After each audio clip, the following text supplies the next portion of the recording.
Bonjour les amis, c'est moi Martin dans Bureaucrate et Musique.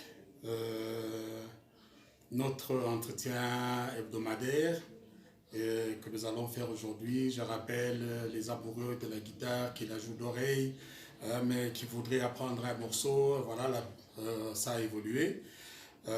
Aujourd'hui, on va parler, mais avec une note triste.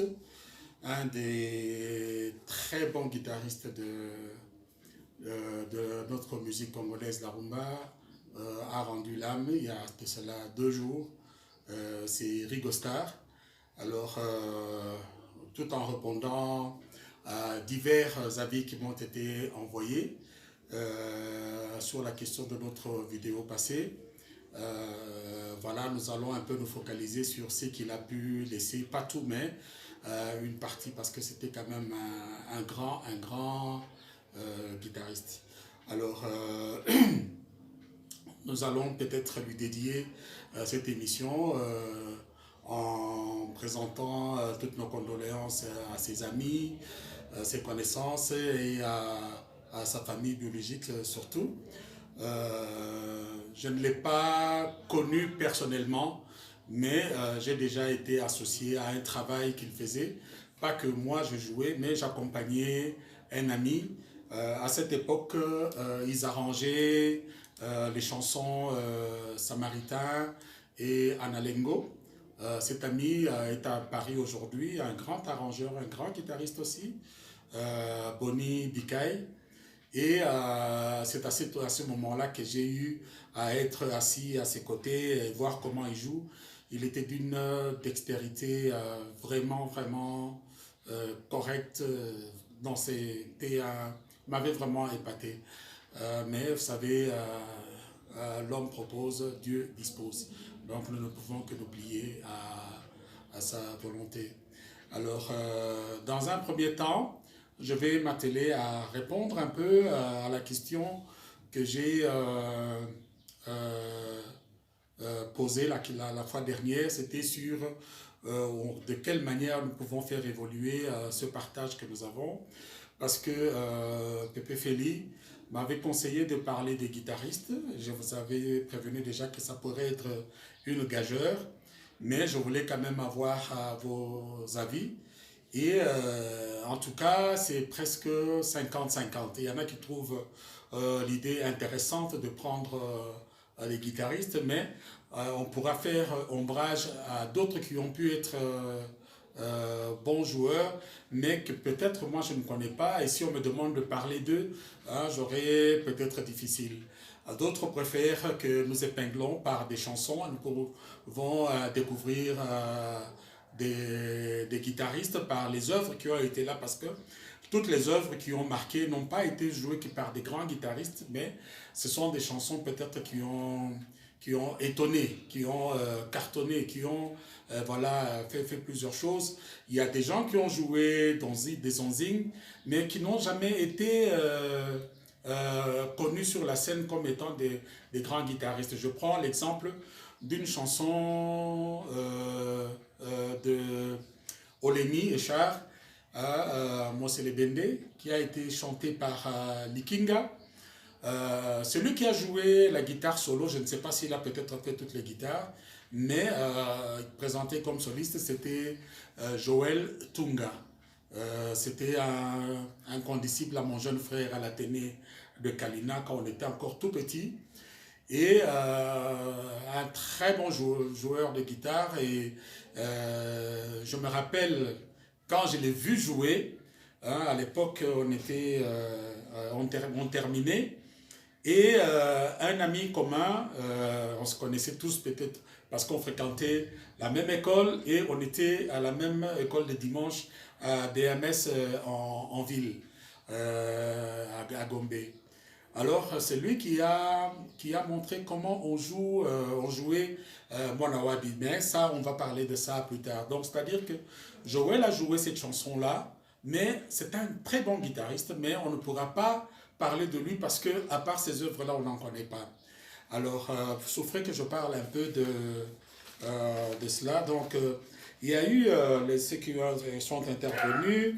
Donc, il y a Bernard Jebikila, qui lui, effectivement, préfère qu'on parle de la manière dont on le fait. Et voilà, que ça puisse évoluer de cette manière-là, parce que se focaliser sur des guitaristes, ça implique aussi beaucoup de choses que je ne saurais pas peut-être faire. Alors, il y a au Piedi Bar, excusez-moi de lire le nom parce que ça, on dirait que c'est parti sur son email. Hein, je cite seulement le nom. Il y a Herman qui aime le concept tel qu'il est. Il y a Marc Daniel, Bishop J. Voilà, il y a aussi Claude Kikumba qui, lui, quand il a vu ça, il aurait voulu qu'on parle de Bolène. Bolène, c'est qui? Bolène, c'est un guitariste qui était dans les gros succès où évoluaient les jeunes frères de Franco Luambo, Bavon Marie-Marie. Il jouait l'accompagnement, de temps en temps il jouait le solo, et voilà. Et il a arrêté pratiquement quand il y a eu la mort de Bavon et l'orchestre, après qu'ils aient eu un autre guitariste qui s'appelait Dercy, je crois, pour remplacer Bavon, ça n'a pas marché, et l'orchestre lui-même aussi a sombré. Il y avait Vincent Katako, Ogi qui a demandé à Dolofina, mais avec ce qui arrive ici, j'ai voulu faire quand même cet hommage-là à Ringo Starr en parlant un peu de lui, comme il vient de nous quitter. Ce n'est pas une bonne nouvelle. Voilà. Donc, la première fois que moi j'ai vu Ringo Starr sur la télé, il était dans un groupe pop qui avait été créé par celui qui diffusait les concerts de Abeti à l'époque. C'était un Mundele qui avait une maison de disques au même ligne. Et il a créé un team qui s'appelait MBT's Music Box Team. Alors, quand il a créé le groupe, c'était effectivement pour accompagner des vedettes. Mais la vedette, en ce moment-là, quand ils ont créé, c'était Abumba. Alors, là, vous allez trouver des chanteurs comme Kissa Bernard, Benamaï, c'est lui qui, Gilbert Benamaï, oui, c'est lui qui chantait, qui a fait une chanson dans Aiko Spleen, voilà cette chanson-là. Et la première personne qui a joué la guitare sur cette chanson, c'était Ringo Starr, dans ce groupe-là. Alors on va le retrouver quand Viva est créé. Et moi j'ai vu pour la première fois maintenant en live comme ça, c'est le concert que Viva a donné, Viva la Musica, à la toute première formule. Ils ont joué au campus, j'étais encore étudiant à faculté de chimie, au campus de Kinshasa. Et là, on a découvert quelque chose de fantastique que Ringo Starr a imposé et que cela a essaimé sur toute la rumba congolaise. C'était ce qu'on appelle aujourd'hui le générique. Mais à ce moment-là, on a appelé ça l'intro pour que les musiciens entrent. Alors, cette partie-là, je vais un peu l'exécuter. Bon, j'ai quelques partitions, mais cet élément-là a été joué par presque tous les solistes de Viva, et chacun y est allé aussi par sa propre sauce. Ça commence sur sol. Voilà, c'est comme ça.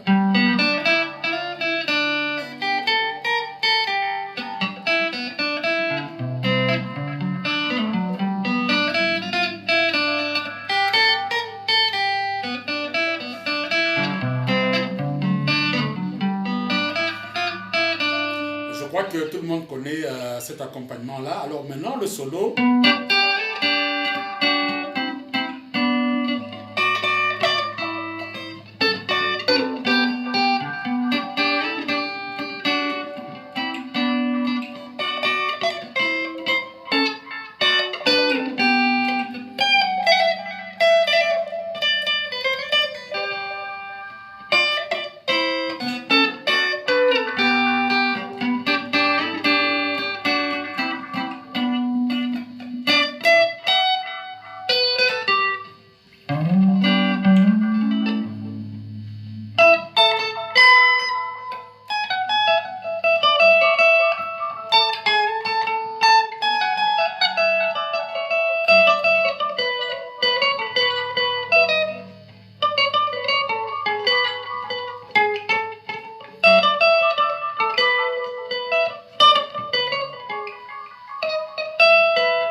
quelques petits ratés, excusez-moi, il y a l'émotion, il y a tout.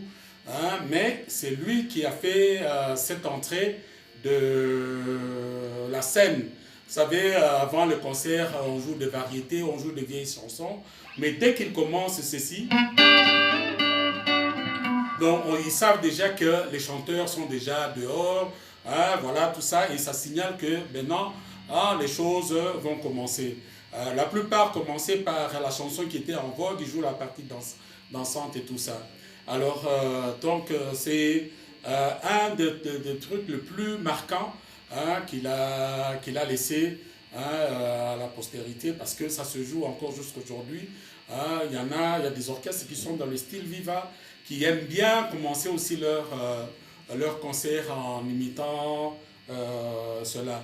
Et à l'époque où nous aussi, on était dans la musique créative, quand on avait des groupes de quartier, hein, on a fait aussi ces genres d'intro, chacun à sa manière. C'est comme ça que je vous ai joué le truc ici.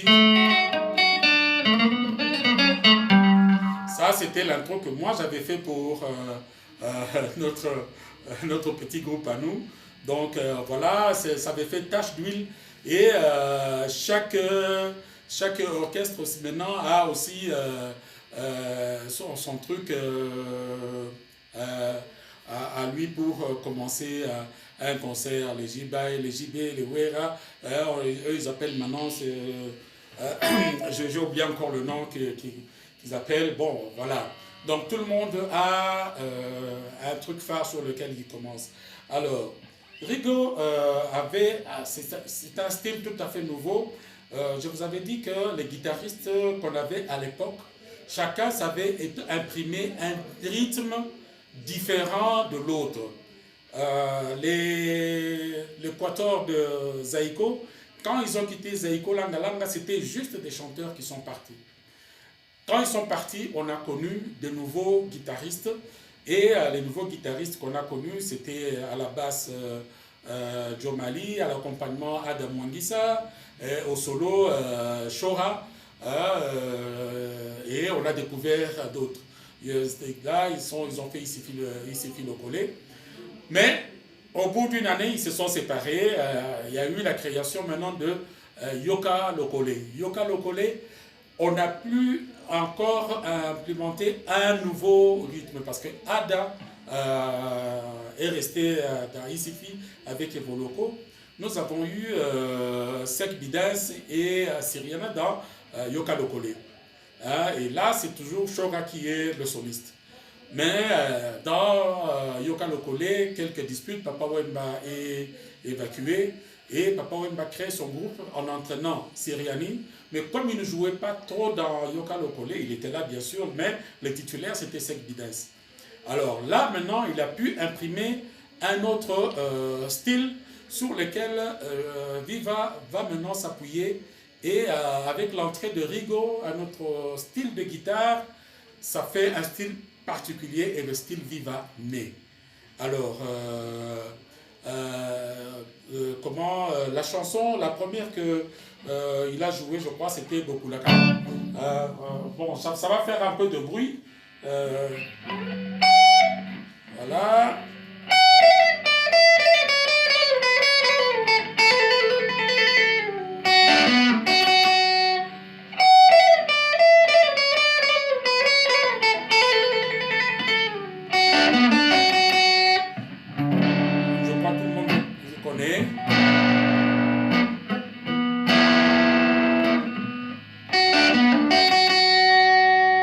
Donc voilà, il a joué ça. Et la partie du refrain,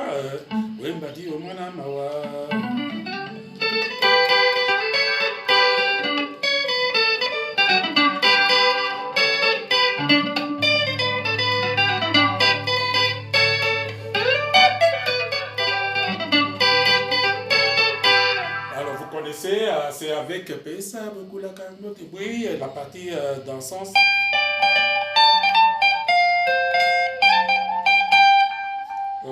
Permettez.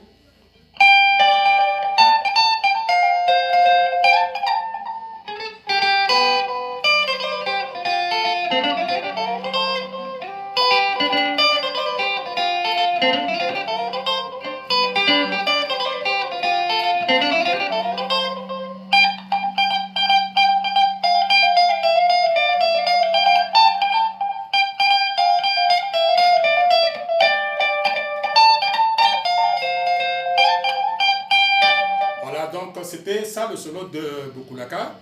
Et donc Rigo est en train de faire des émules sur sa manière de jouer. Et je crois même que les prises de guitare par cette manière de jouer là, je crois qu'elles viendraient aussi de lui. Hein, je ne confirme pas, mais quand vous observez sa manière de jouer, hein, on a l'impression que c'est là, ça un peu sa technique qui a essaimé sur le style Viva. Vous prenez les Wenge et tous, ils ont pratiquement la même prise de guitare. Et comme le style Viva a essaimé avec Wenge, Wenge qui a donné aussi ses petits Wenge. Donc voilà, c'est comme ça qu'aujourd'hui, malheureusement, on ne sait plus faire la différence entre tel ou tel ou tel, n'eût été les voix et les timbres, hein, de l'un ou de l'autre. Voilà. Maintenant, l'autre aussi qui avait aussi fait un grand succès, c'était Mère supérieure, c'est sûr.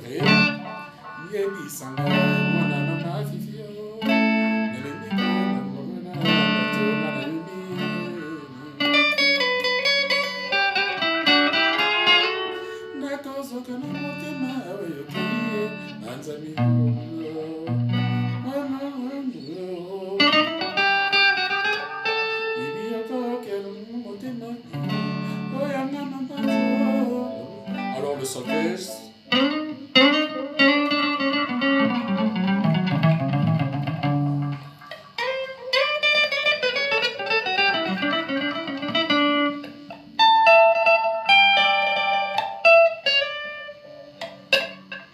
Voilà.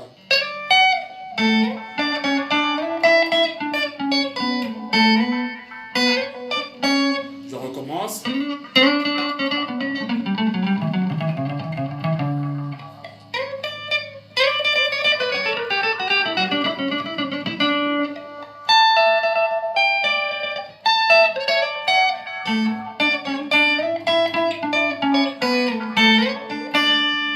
Alors, le refrain.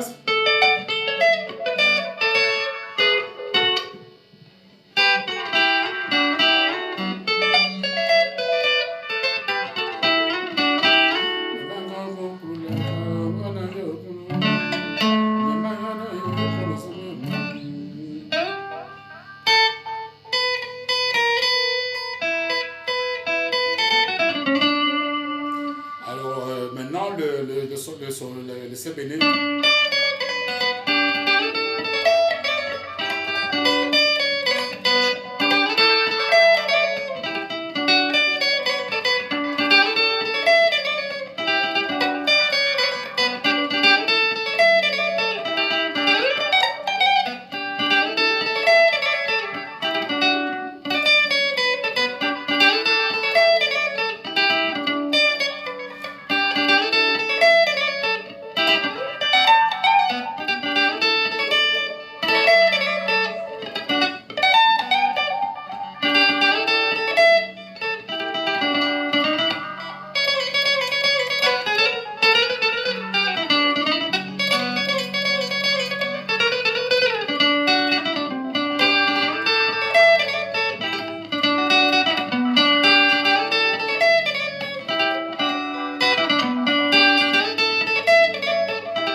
Alors voilà, donc ça c'est quelques chansons phares qu'il a fait, il a joué beaucoup de choses. Alors voilà, donc ce n'est pas quelqu'un de négligeable. Le rythme de Kofi, Kofi est un très bon guitariste, donc je ne peux pas dire que tout ce qui a été fait, là a été fait sans Kofi. Je crois qu'en tant que guitariste, peut-être l'un s'inspirant de l'autre, mais comme à cette époque-là, Kofi n'était pas reconnu comme guitariste comme tel, l'empreinte c'était celle de Ringo Starr. Donc ils ont joué beaucoup de chansons. Et puis à la séparation, tout ça quand Ringo Starr est resté en Europe, quand Billy Abel part, je crois...